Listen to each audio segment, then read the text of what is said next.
what used to happen is, and this is the demo I'm doing later on today, but you log on to your airline website, you've booked a flight, and it's almost time to check in, and you say, I'm going to reserve a seat. And back in the good old days, we're talking like before the internet, this was typically just a very simple, you'd go to your travel agent and they would do it. It'd be a client server program running forms or something.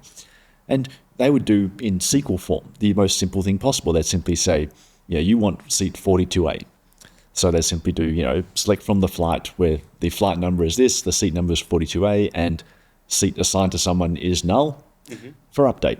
You'd lock that row, make sure no one else has got it, and then you'd update it and say, yep, 42A is now Connor McDonald, and commit. Job done. It was an easier time. it was a better time in IT. Then, of course, the internet comes along and microservices this, microservices that. Airlines now have code shares and partnerships.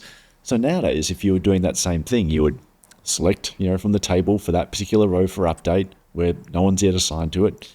But then if I'm on Qantas, then I've got to make sure that no one on the Emirates website has done it because it's a code share. I got to call the Emirates service, then I got to call the Qatar service, then I got to call the American Airlines service, and then of course nowadays because they charge you everything, I've got to call the frequent flyer program microservice, which works out what your status is, and then based on that we call the payments service because we're going to charge you $10 if you want to book that seat.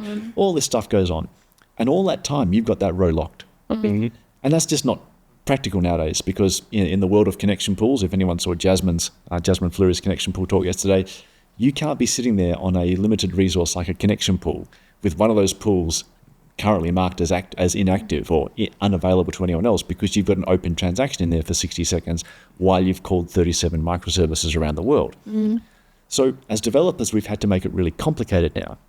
You can't just do a lock and hold that lock open. What you have to do is we've had to build this ourselves. You would put some row in there saying, okay, Connor has that seat, but this transaction is now pending. And you commit that. You actually end the transaction so you can release the connection pool. Now you go off and call the Emirates service and the Qatar service and this service, that service, whatever. And then you come back once all that thing is done and you say, okay, I'm going to do another transaction where it changes it from pending to confirmed and commit it. And that sounds easy enough, but it introduces a whole new set of problems. What happens if when I call one of these services, it never responds? Well, now I've got this row that's marked as pending. So now I've got a garbage collection program I have to write that goes and does timeouts to make sure that pending rows get cleaned up, made available.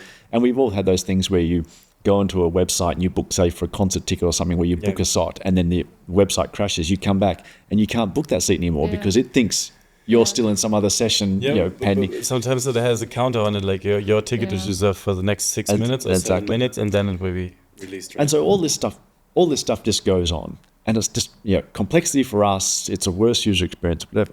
A sessionless transaction is the ability for you to come on to a connection pool and say, I want to take a lock on a row, but rather than while I'm going doing other stuff that now transaction is unavailable to anyone, I can literally free it up. I can leave the transaction open, but I no longer own it.